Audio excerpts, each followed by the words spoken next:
Fala galera, bem-vindos a mais um Ocultcast. Eu sou o Gigin, do portal imperiumfortuna.com e atosnegros.com.br, e hoje vamos falar de um assunto que foi levantado lá no nosso chat, do WhatsApp, no nosso grupo, que foi uma questão sobre a quantidade absurda de deuses que algumas culturas têm. Então eu tava vendo, saiu uma nova temporada de um anime onde os deuses lutam contra a humanidade, e em um dado momento aparece o deus da destruição, certo? E ele fala que ele carrega com ele a vontade de 1116 deuses, né? Então nós sabemos que o panteão hindu, ele tem realmente essa quantidade absurda de deuses. Alguns dizem que são 1116, alguns dizem que são 256. Vai depender um pouco, mais ou menos da era, que você estuda aquilo dali. E aí vem a questão, que a gente também tem o panteão grego e etc, que também tem uma quantidade de deuses absurda. Tirando os deuses mais famosos, a gente tem deuses que são realmente meio bunda. E aí eu tava me perguntando, cara, mas é muito deus, né? Talvez por isso, por conta disso, chegou um dado momento que o monoteísmo, deu mais certo, vamos colocar assim. Obviamente que eu não tô discriminando nenhum outro culto ou religião pela sua quantidade de deuses.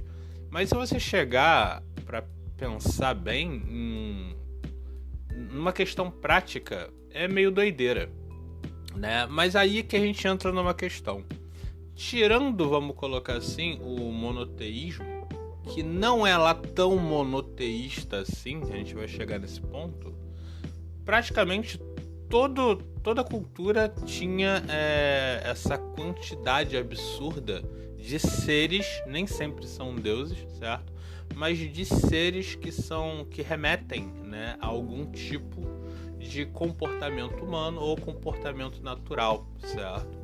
Então, por conta disso, a gente sempre vai ter, essa quantidade de panteão ou de falanges ou de legiões muito grande, porque o ser humano, ele sempre tenta remeter um ser espiritual, certo, a alguma coisa física. Então, vamos começar, como eu estava falando, sobre os deuses hindu. Você tem os chefões, vamos colocar assim. A gente tem lá Brahma, a gente tem Shiva, a gente tem Kali, a gente tem os deuses que são relacionados a, vamos dizer, coisas grandes. Ou seja, o deus da criação, o deus que mantém as coisas, o deus da destruição, certo? Mas você também tem aí um segundo patamar de deuses, onde você tem o deus da tempestade, o deus do relâmpago. E aí, quando a gente fala Deus do relâmpago, todo mundo já remete logo a um outro Deus de uma outra cultura. Porque sabe que relâmpago é um negócio que vira Deus com uma facilidade absurda, Então você também tem o Deus dos rios, você tem o Deus da plantação, você tem o Deus da morte, você tem o Deus da vida, você tem o Deus da doença. E aí você, Deus da doença, eu já ouvi falar disso em algum lugar. Então a gente já vai chegando, na África.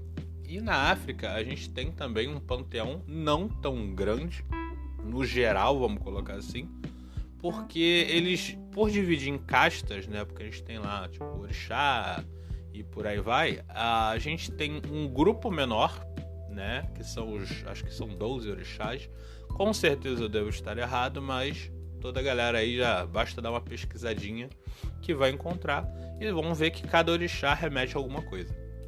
Porém, a gente tem vários Exus, e esses Exus já remetem a coisas menores, e por aí vai. E a gente tem outros tipos de entidade que remetem a coisas ruins. Ou seja, para cada elemento, que o africano enfrentava na vida, ele encontrava uma espécie de representante espiritual para aquilo. Mas também a gente tem lá, a mitologia grega, onde a gente tem lá os grandes deuses, Zeus, a gente tem Hades, Ares, por aí vai, Hera. E embaixo deles a gente tinha alguns pequenos deuses que também eram adorados. Então até o Morro de Rio que tem o que é o deus do feijão, né? Engraçado que o deus do vinho não parece tão babaca, mas um deus do feijão faz com que as pessoas achem graça. Então o que rola? A pessoa ela cria, né, essa imagem de que existe um ser espiritual, um ser não físico e um ser eterno que é ligado àquele elemento, né, do plano físico. Então, o que seria um deus do feijão? Ele é um feijão gigante? Não. Ele é um deus que remete ao plantio do feijão e à descoberta da utilização do feijão. Então seria mais ou menos como se você tem o feijão, que é algo que alimenta um povo, que faz com que pessoas não morram de fome e que em dados momentos, em dadas épocas, você tem bastante daquilo e você vende aquilo e aquilo também te traz fortuna. Um certo Deus é responsável por toda essa saga do feijão na vida do ser humano. Ou seja, aquele Deus é responsável por ter trazido o feijão, né, para aquela população, vamos colocar assim. Então, por conta disso, é onde você chega à conclusão que dá para criar muitos deuses, que o ser humano se torna uma maquininha, sacou, de criação de deuses. Porque qualquer coisa que ele encontra e pode ter alguma dificuldade, ele vai criar alguma espécie de Deus, certo? Para que ele possa barganhar com esse Deus por meio da idolatria para conseguir bons resultados. Então você vai ter uma deusa que é responsável pelo plantio no geral. Ou seja, você já deixa o cara do feijão um pouco de lado, porque agora você planta milho, você planta trigo, você planta soja. Então você precisa de um Deus que seja um pouco mais responsável por mais coisas. Então você pega uma deusa que remete a isso e você vai fazer a sua adoração a ela para que o seu plantio dê certo, para que você tenha uma boa colheita e por aí vai. E a gente sabe que tem rituais e mais rituais relacionados à colheita, né? E vocês vão percebendo que isso existe não só, né, nessas pequenas culturas que eu citei, mas a gente também tem algumas coisas interessantes que são relacionadas às coisas ruins, certo? Eu gosto muito de falar dos nipônicos lá do Japa, mas a gente tem, por exemplo, os Oni, né, que seriam demônios ou espíritos negativos de alguma coisa. Os Oni, também existe Oni de qualquer coisa. Para vocês terem noção, existe um Oni do guarda-chuva que foi esquecido. Exato, um guarda-chuva que foi esquecido. Por quê? No Japão, é muito comum as pessoas andarem com seu guarda-chuva, certo? E é proibido você entrar no lugar com o guarda-chuva. Então você deixa ele do lado de fora dos estabelecimentos, certo? E das casas das pessoas, obviamente. E depois você volta lá e busca. Só que as pessoas tendem a esquecer muito e lá guarda-chuva é muito barato, só pode ser. Então é muito comum as pessoas perderem guarda-chuva. Não que isso seja difícil aqui no Brasil ou em qualquer outro lugar. Acho que todo mundo aqui em algum momento já perdeu um guarda-chuva.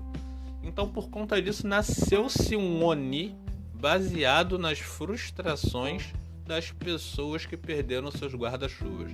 Então é um guarda-chuva que tem um olho, né, e uma boca, uma língua enorme, e ele caça as pessoas que perderam seus guarda-chuvas. Aí você pensa, nossa, mas que coisa idiota. Pois é, mas a criação de um Deus é exatamente a mesma merda, certo?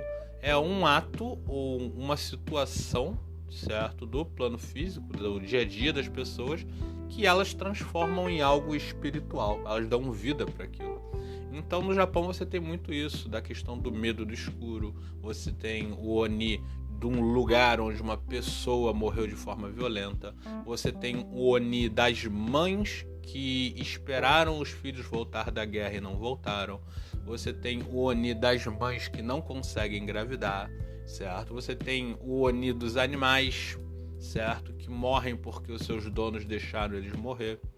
Então você percebe que é a mesma forma da criação do deus do feijão, do deus da colheita e do deus do raio, eles criaram não um deus, mas o Oni da dor, o Oni da tristeza, o Oni do guarda-chuva, o Oni da conta atrasada e por aí vai.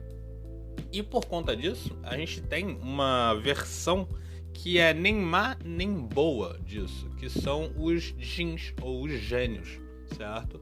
Os gênios também são seres que teoricamente poderiam ser considerados como uma espécie de anjo caído, certo? E eles andam entre os humanos e eles escolhem se eles vão ser bons ou maus. Mas todos eles também estão atrelados ou a algum elemento, tipo terra, fogo, água e ar, ou algum objeto, tipo a natureza em si, a madeira, as nuvens, o relâmpago, sempre o relâmpago, certo? Ou a atitudes dos humanos. Então você tem um djinn do amor, tem um djinn do ódio, você tem o djinn da ganância, certo? E aí você vai dando cores para eles e elementos para eles. E isso foi criado por mais uma cultura que pegou elementos do mundo físico, do dia a dia do humano, e transformou em um ser espiritual o qual ele possa barganhar, certo? Então você pensa, caramba, cara, todo mundo faz isso? Cara, quase toda cultura faz. Eu sempre falo muito isso, que a criação de um deus é uma coisa muito simples. Ela é simplesmente baseada no momento onde o ser humano não tem entendimento ou controle sobre alguma coisa em específico. Então ela cria um deus para aquilo, porque tudo que ainda não foi explicado vira mágica, né? A verdade é essa. Então, se você não sabe o que é um relâmpago, você diz que é um deus. Você não sabe o que é um vendaval, um furacão, você diz que é um deus. E com o tempo, se vocês pararem para perceber, conforme a ciência vai avançando e as pessoas vão descobrindo realmente como as coisas funcionam, você percebe que esses deuses vão morrendo, certo? Por quê? Porque as pessoas elas não precisam mais fantasiar sobre aquilo. E por conta disso, a gente entra numa questão que é o que levanta um debate. Os deuses estão morrendo porque eles nunca existiram, na verdade, eles eram apenas criação da cabeça dos seres humanos que ainda eram muito ignorantes, ou os deuses estão desaparecendo porque eles realmente tinham que desaparecer, já que estamos numa outra era, uma era tecnológica, onde a razão se sobrepõe às crenças. E que, na verdade, os deuses realmente existiram, a gente realmente conheceu eles, mas nós deixamos eles de lado, certo? E aí vai o debate com vocês. Como a gente já está batendo os nossos 10 minutos, eu até tinha mais coisa para falar, mas eu acho que vocês conseguiram pegar mais ou menos o sentido dessa questão, né, de os seres humanos criando tantos milhões de deuses. Se a gente for botar junto, eu acho que dá mais de bilhão, se tu for juntar os deuses gregos com os deuses hindu, com os deuses árabes, com os deuses africanos, etc. Os indígenas, os norte-americanos indígenas e por aí vai. Vai dar tanto deus, mas tanto deus, que acho que dá pra fazer exatamente como o anime mostra. Fazer uma guerra entre os seres humanos contra os deuses. Ia ser uma pancadaria bem divertida, certo? Bom, gente, já batemos os nossos 10 minutos. Então, por hoje é só. Lembrando sempre que o nosso endereço é imperiumfortuna.com e atosnegros.com.br. Nós estamos no nosso Instagram. Se você quiser mandar mensagem lá e não quiser entrar ainda no nosso grupo do WhatsApp, pode mandar direct lá no Instagram, que agora ele já está funcionando, a gente já acompanha ele todo dia. A gente tem o nosso Facebook, como sempre, que todo mundo já conhece. Então, se você gostou, dá aquele like. Se você está ouvindo esse podcast pelo YouTube, então curte, compartilha e se inscreve no canal, certo? É um canal pequeno, a gente não dá muita atenção aqui para o YouTube, porque não é o nosso modelo, como é só um podcast, certo? A gente prefere o Spotify e o Castbox, então se você prefere também estamos lá. Se você gostou muito do nosso conteúdo, a gente tem o nosso Apoia-se, você pode começar com R$5 e até R$50 para que a gente possa continuar criando conteúdo com maior frequência e com maior qualidade. Mas se você não puder, não tem problema, basta dar um curtir, comenta, manda para um amiguinho, certo? Fala mal, ou leva para um outro grupo e faz a galera levantar um debate lá. A gente agradece muito. Então, Valeu, galera. Por hoje é só. Uma ótima semana para vocês. Fortuna.